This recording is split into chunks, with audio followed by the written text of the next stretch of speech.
Hello बच्चों, आप सभी का स्वागत है। आज हम लोग फिज़िक्स के इस क्वेश्चन को सॉल्व करेंगे जो अरिहंत किताब का है और एडवांस लेवल का तो नहीं है, लेकिन मेंस से थोड़ा सा ऊपर है। यानी जेई मेंस और एडवांस के बीच का क्वेश्चन है और मज़ा आएगा इसको सॉल्व करने में। मैं ये देख रहा हूँ कि आप लोग वीडियोस पूरा नहीं देखते हो, शायद इसलिए कि वीडियोस थोड़े बड़े हो रहे हैं। तो मैं इस क्वेश्चन को वैसे सॉल्व करूँगा जैसे एक्चुअली एग्ज़ाम में मैं सॉल्व करता इसको, अगर ये एग्ज़ाम में आता तो। ठीक है ना। पूरा फिज़िक्स दिमाग में चलेगा और सीधा इक्वेशन लिखूँगा जिससे आंसर आएगा। ठीक है। तो ये भी एक तरीका है, आपको पता होना चाहिए। तो एग्जैक्टली एग्ज़ाम में क्या किया जाता है ये आपको इससे पता चलेगा। तो देखिए यहाँ पे क्या दिया हुआ है कि इस फिगर में सारे सरफेसेस फ्रिक्शनलेस हैं, यानी यहाँ भी फ्रिक्शन नहीं है और यहाँ भी फ्रिक्शन नहीं है। ठीक है। ये सब आइडियल है, पुल्ली, स्ट्रिंग। ठीक है।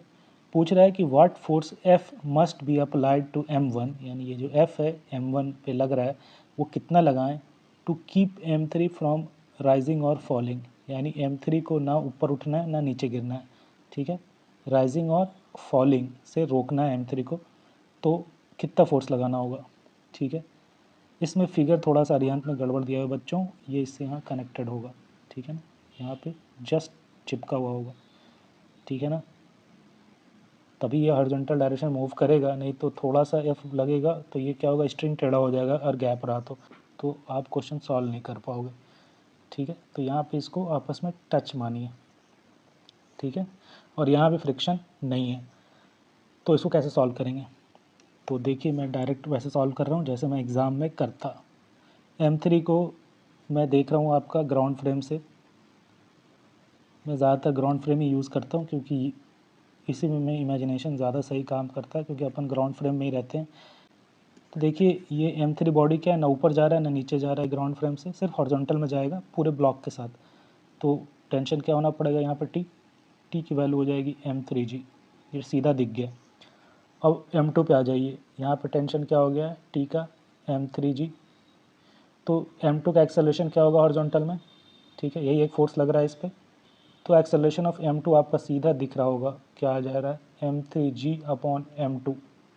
ठीक है। अब M2 का एक्सेलरेशन निकल गया हॉरिजॉन्टल डायरेक्शन में। और अब देखिए इस ब्लॉक के रिस्पेक्ट में अगर मैं देखूं तो M3 को भी ना राइट जाना होगा ना लेफ़्ट जाना होगा, क्योंकि ये ऊपर नीचे तो मूव नहीं कर रहा है। ठीक है ना, सिर्फ हॉरिजॉन्टल मूव कर रहा है। ठीक है। तो हॉरिजॉन्टल मूव करने में ये स्ट्रिंग तो कुछ रिलीज़ कर नहीं रहा है, यानी M2 का मोशन विथ रिस्पेक्ट टू ये ब्लॉक क्या होगा, कुछ नहीं होगा, यानी नो मोशन।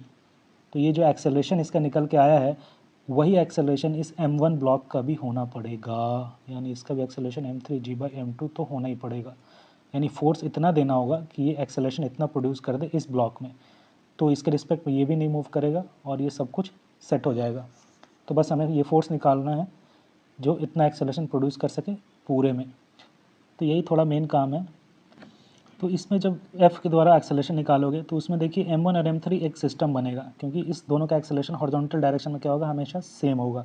ठीक है। तो इसका जो अपन फ्री बॉडी डायग्राम बनाएंगे तो इसमें M3 ब्लॉक M1 के साथ लेकर बनाएंगे, M2 को नहीं लेंगे। ठीक है ना, क्योंकि इसका एक्सेलरेशन कभी अलग होगा कभी सेम होगा। ठीक है। ये इसका पार्ट नहीं है हॉरिजॉन्टल के मोशन में। ठीक है ना, ये हट के है।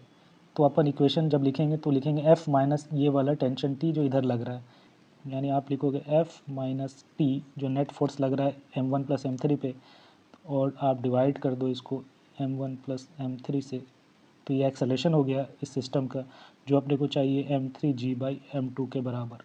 अब आप यहाँ से F निकाल लो, T की वैल्यू पता है M3G है, तो देखिए F आ जाएगा M3G tension plus M1 plus M3 into M3G/M2। ठीक है। आप M3/M2 कॉमन ले लोगे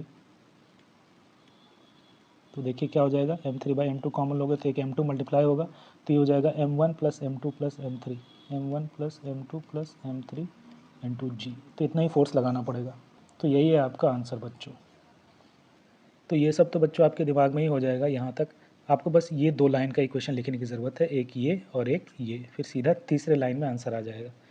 तो इस तरह से बनते हैं बच्चों लाइव में, जब लाइव परफॉर्मेंस हो रहा हो एग्ज़ाम में तो ऐसे बनाते हैं क्वेश्चन को।